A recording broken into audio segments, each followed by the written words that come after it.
Welcome to Timeless Tale.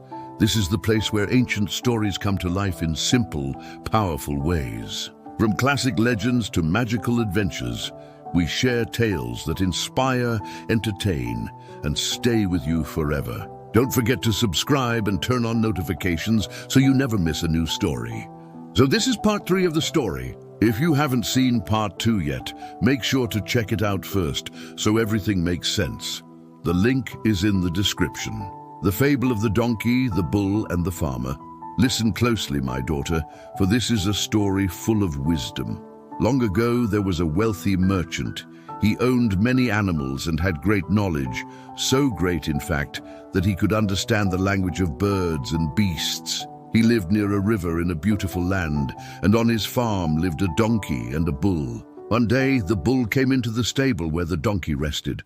The bull was tired from working all day in the fields, but when he saw the donkey, he was surprised. The stable was clean, there was fresh water, the food was the best barley, and the straw was soft.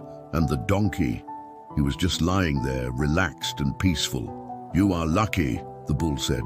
"You eat well, rest all day, and never work hard. I work the fields, turn the mill, and carry heavy loads. I'm tired all the time." The donkey replied, "Then why don't you do what I do? Next time they put the yoke on your neck, fall down. Don't get up, even if they beat you. Act sick. Refuse to eat or drink for a few days. They'll feel sorry for you and let you rest like me." Now, the merchant was nearby. He heard every word.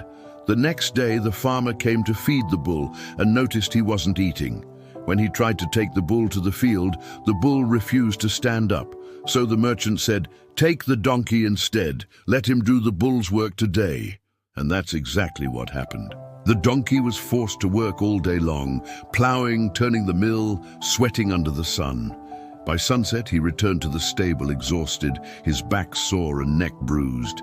The bull thanked him, thinking the donkey had done it out of kindness. But the donkey groaned and said, "Oh, how foolish I was. I miss the easy days already." Then he whispered, "Listen, I heard our master say, if the bull doesn't get better soon, I'll have him slaughtered to make a leather cloth. So you'd better be careful." The bull was terrified. The next morning, he got up quickly, ate all his food, and walked out with energy, acting completely healthy. He ran, snorted, wagged his tail, and worked like never before. When the merchant saw this, he laughed so hard he rolled on the ground. His wife saw him laughing and asked, "Why are you laughing?" "I can't tell you," the merchant replied. "If I speak the truth, I will die." But the wife insisted, "You must tell me, even if it costs you your life." "No," the merchant said. "This secret would kill me." She grew angry. "You're laughing at me, aren't you?" She nagged and shouted until the merchant could take no more. He gathered his children, called a judge and witnesses, and prepared to make his will, because he truly believed he would die after telling the secret. He loved his wife dearly. They had been married for over 120 years, but now she demanded the truth, even if it killed him. Everyone begged her to stop. "Spare him," they said, "don't make him tell." But she refused, so the merchant walked to the garden to make his last prayer before telling the secret. Now nearby lived a clever rooster and a loyal dog. The dog said to the rooster, "Aren't you ashamed to be so cheerful? Our master is about to die because of his wife." The rooster clucked and laughed.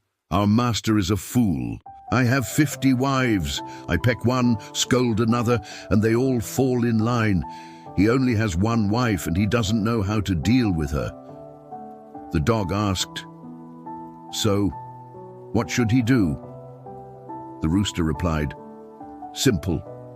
He should cut some mulberry sticks, go to his wife, and give her a beating she won't forget. After that, she'll never ask him another question again." The merchant heard all this, and suddenly light returned to his mind. He picked some mulberry branches, returned to his house, and called to his wife, "Come, I will tell you my secret in private." She followed him into the room. But instead of whispering secrets, he shut the door and gave her a proper beating.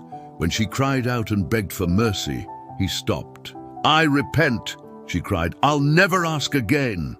She kissed his hands and feet. From that day on, she never demanded to know his secrets again. Everyone in the family rejoiced. Peace returned to the home, and they lived happily until the end of their days. When the wazir finished telling this story to his daughter Shahrazad, he said, "Do you see, my child? I fear the king may do to you what the merchant did to his wife." But Shahrazad smiled and replied, "Even so, father, I still wish to go. I must try to stop the king's cruelty." So the wazir, though heavy with sorrow, prepared her wedding clothes and went to speak to the king. And so Shahrazad prepared to face the mighty King Shahryar, armed only with her wisdom and stories. What tales will she tell? Will her plan succeed? Find out in part 2 of this epic journey. Don't forget to like, share, and follow, so you won't miss the next chapter of this timeless tale. Story continues in part 2, coming soon.